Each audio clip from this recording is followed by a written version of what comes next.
s'appelle, je sais pas quoi. Alors là, pour ceux qui se souviennent, on va partir de la phase préliminaire qui sont faits justement pour faire des fleurs. Donc ça, c'est intéressant. Voilà, on va faire la fleur.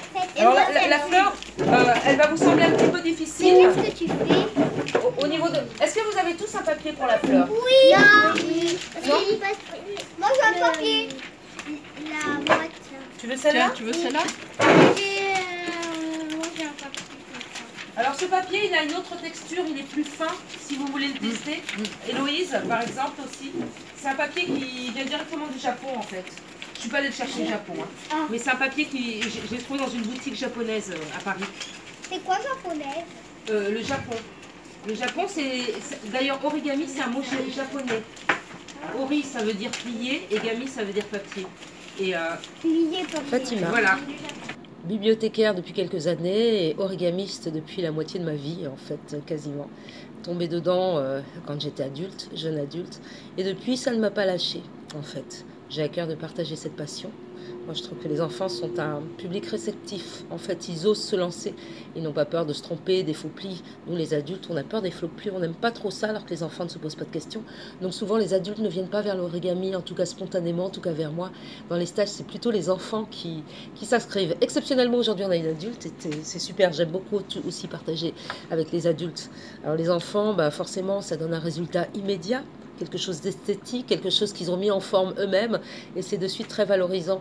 Donc souvent, se révèle à la suite de ces stages ou alors de moments de pliage, vraiment des passions, parce que les enfants sont curieux, donc vont vers ça et puis progressent très très facilement parce qu'ils n'ont pas justement ces barrières. Et après, Juste quelque chose ça. qui bloque. Non. J'ai fait déjà tout. Regardez. Donc c'est comme ça. C'était pas loin là. Tu faisais aussi la base de la bombe à eau. Alors que là, c'est cette base qu'il fallait. Donc chacun aborde l'origami à sa façon. Là, on a encore eu aujourd'hui un échantillon d'enfants plus agités qui veulent des origamis mouvements, et puis d'autres qui, plus posés, vont chercher des choses aussi plus carrées, plus répétitives, plus complexes. En tout cas, toujours est-il que chacun y trouve quand même plaisir à faire, plaisir à comprendre, plaisir à montrer aussi, et puis sans doute plaisir à partager. Avec ce papier? Voilà. Adric? D'accord. Je fais avec ce papier, moi. Est-ce que ça fait Mais bien sûr, bien sûr. Là, c'était juste pour le contact avec un papier qui vient du Japon, qui est bien plus fin et qui s'utilise autrement. Donc là, on fait la couleur est dessous La couleur. et on fait les médianes. Ah, C'est pas tout à fait dans le bon sens. c'est comme ça.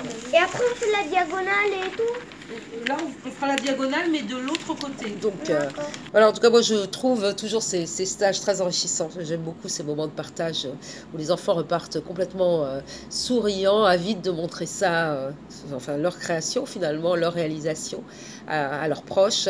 Et puis envie souvent de continuer en me demandant s'il y a des documents, d'autres stages. Et ça, c'est super. En tout cas, c'est toujours un moment de pur plaisir. Des ailes. Moi, j'ai fait un papillon, une fleur, une grenouille, un cygne et un poète-poète. Et un papillon. Moi, j'ai fait un papillon, une fleur et une boîte. Ensuite aussi. Et aussi, on a fait une boîte. Et la boîte, à chaque fois qu'on range les origamis, sinon ça s'éparpille.